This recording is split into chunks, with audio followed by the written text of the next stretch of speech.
Welcome to The Growth Kit, a podcast where science and actionable advice intersect to help you live a better life. Breathwork 101, what it is, and 5. Breathwork techniques to improve your health. Take a moment to notice your breath. Now take a short breath through your nose, and then a long exhale, again, through your nose. Great job. You just did breathwork. Breathwork techniques are nothing new. They've been practiced among different cultures for thousands of years.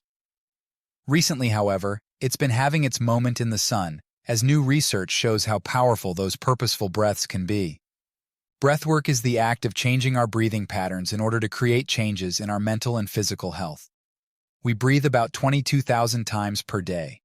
Manipulating the speed, depth, and awareness of these breaths are traits of breathwork techniques, which have very powerful benefits. Our autonomic nervous system is divided up into two parts: the sympathetic nervous system, fight, flight, or freeze, and the parasympathetic nervous system, rest, digest, repair.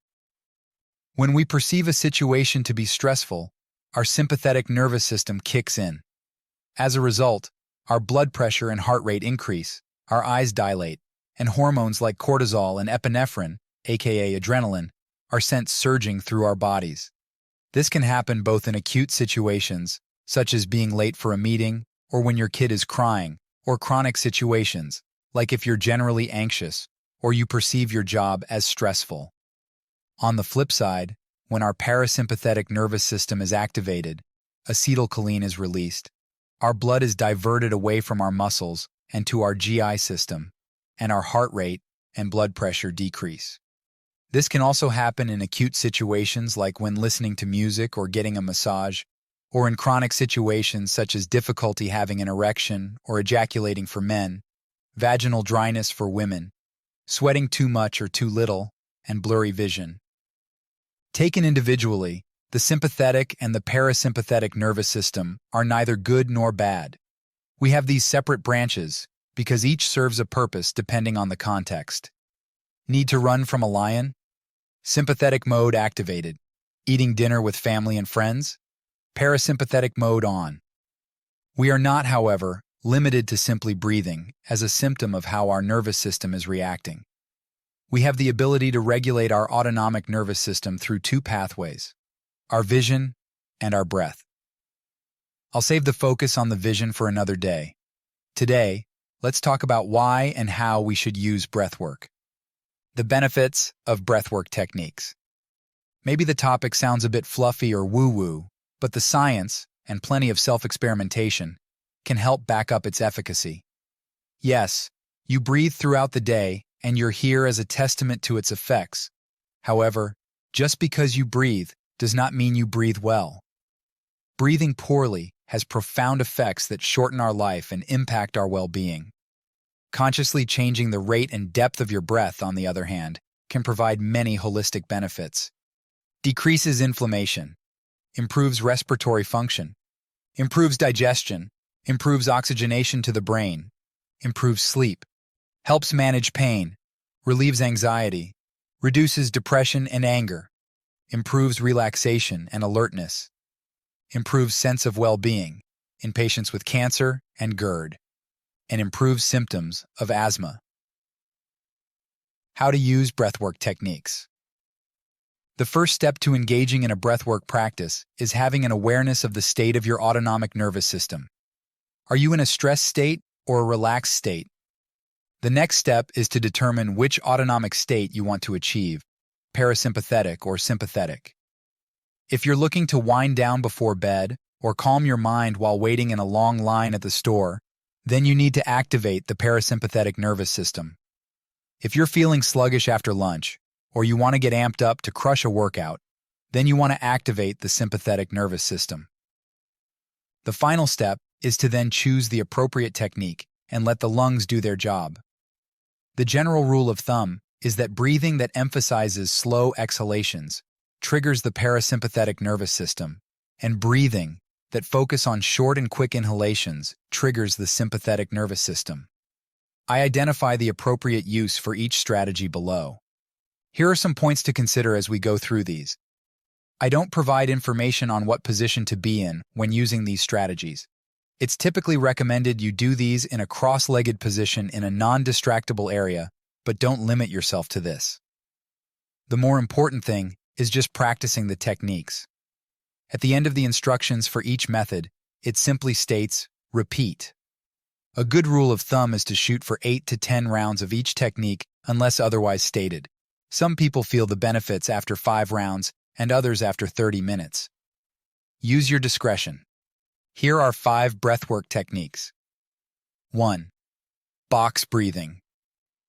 Box breathing, aka square breathing, is an approach focused on a slow, rhythmic pattern, often visualized as a square, 4, 4, 4 to 4.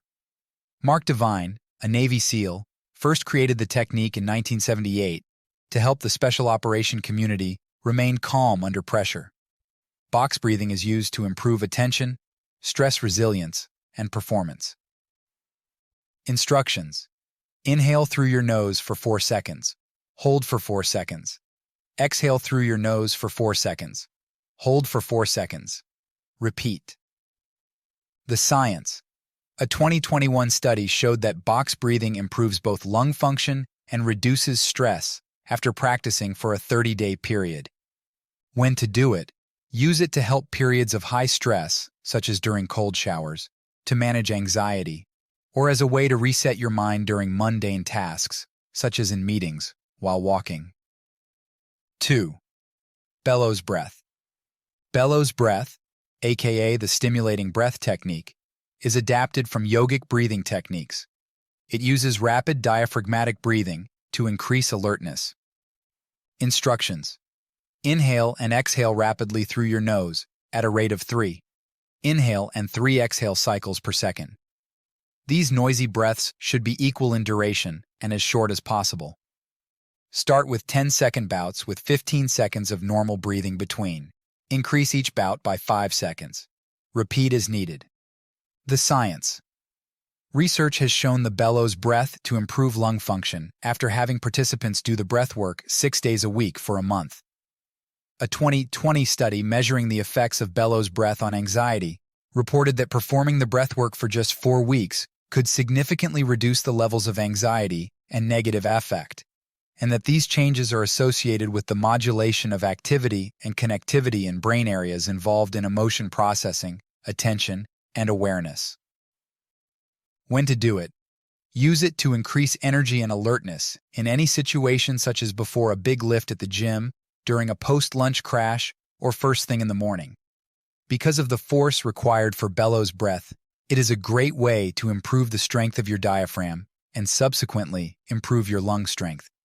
You can also use it to help manage periods of anxiety, such as prior to social situations. 3. Holotropic breathwork. Holotropic breathwork uses quick and controlled breaths to alter the state of consciousness.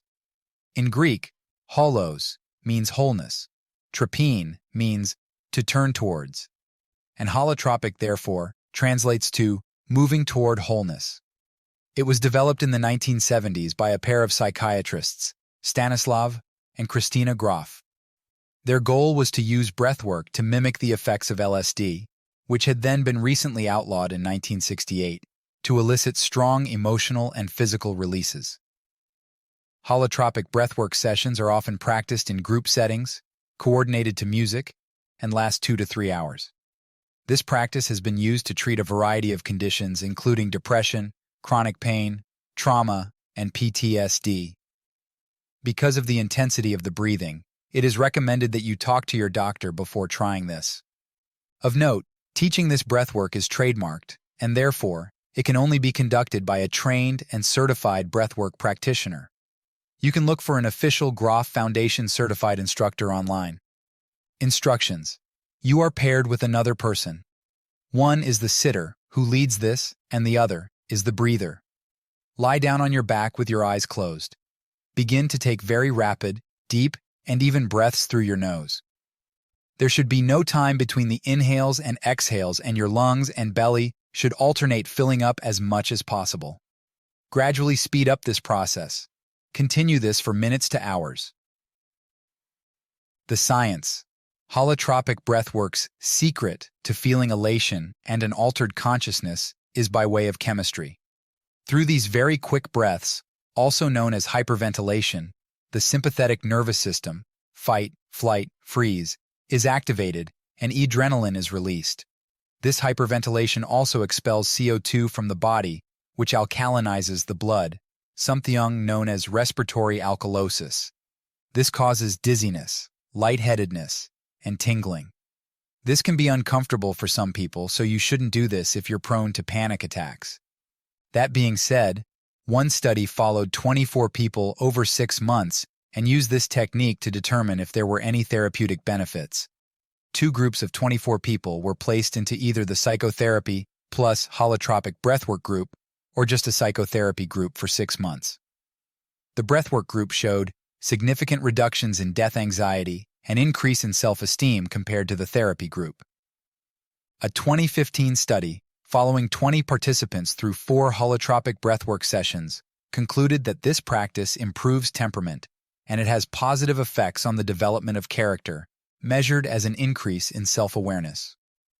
A 2007 hypothesis-proposing paper reported that holotropic breathwork might be beneficial for the treatment of common psychiatric disorders, such as depression and anxiety, in conjunction with psychotherapy.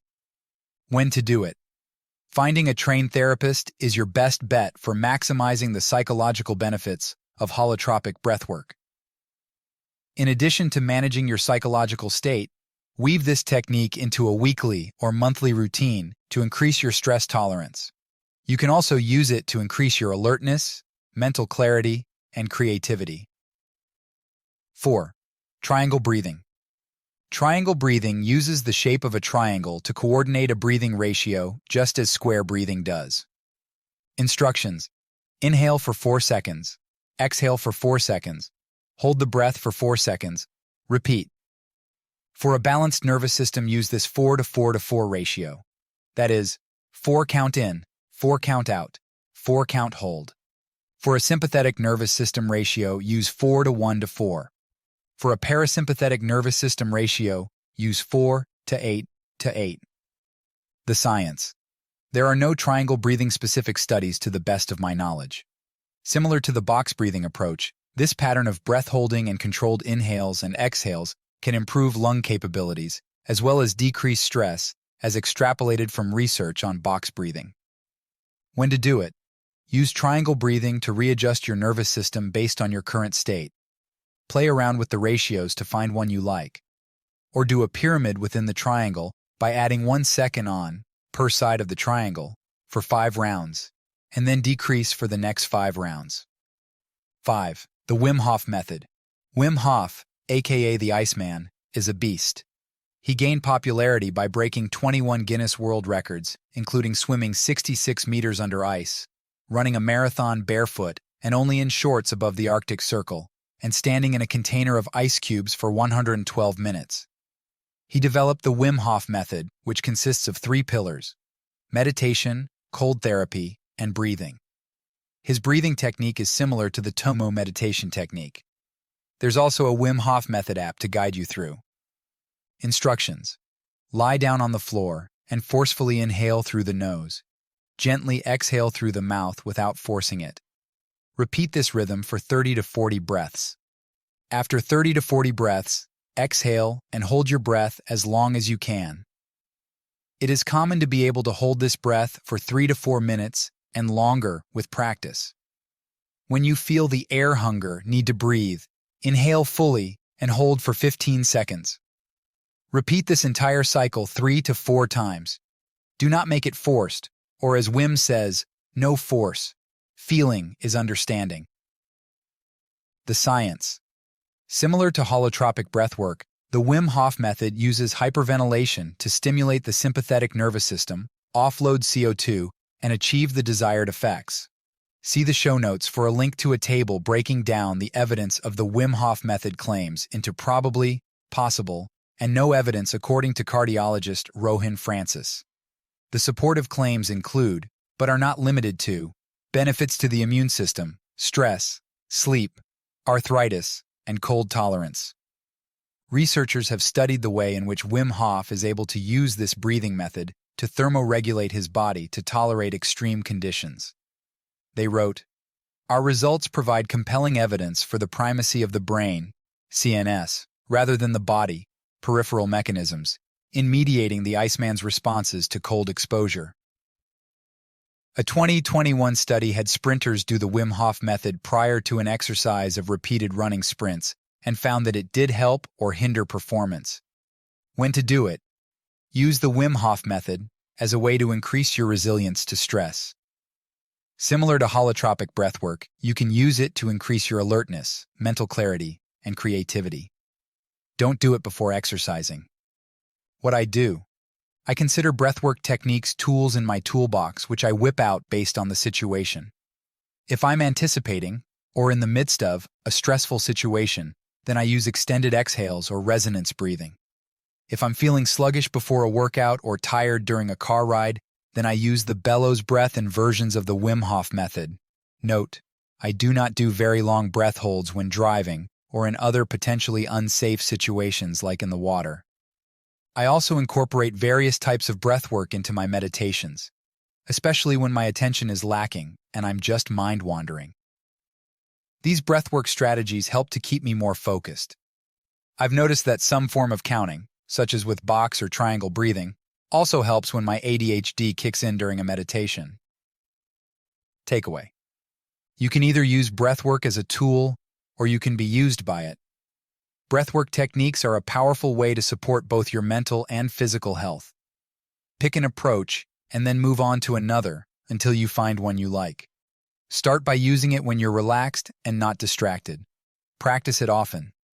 Then, when you're looking to engage your sympathetic nervous system for a quick pick-me-up before a workout or during that afternoon slump, use the bellows breath, holotropic breathwork, or Wim Hof methods.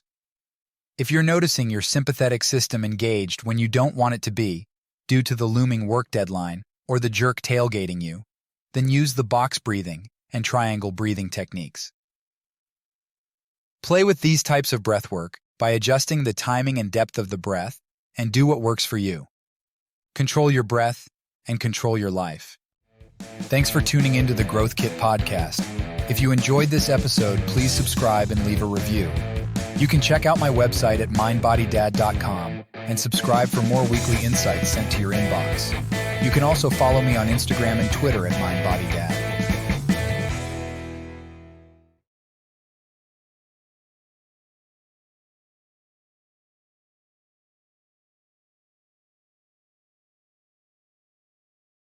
Many of the links I share are affiliate links, which means I earn a small commission if you purchase through them. This doesn't affect the price you pay, but it helps support the podcast. In some cases, I may even be able to provide unique discounts for you. I only recommend products and resources that I genuinely believe in and use myself. My top priority is to provide practical ways to help you live better, and I wouldn't link to anything that doesn't align with that goal. Thanks for your support.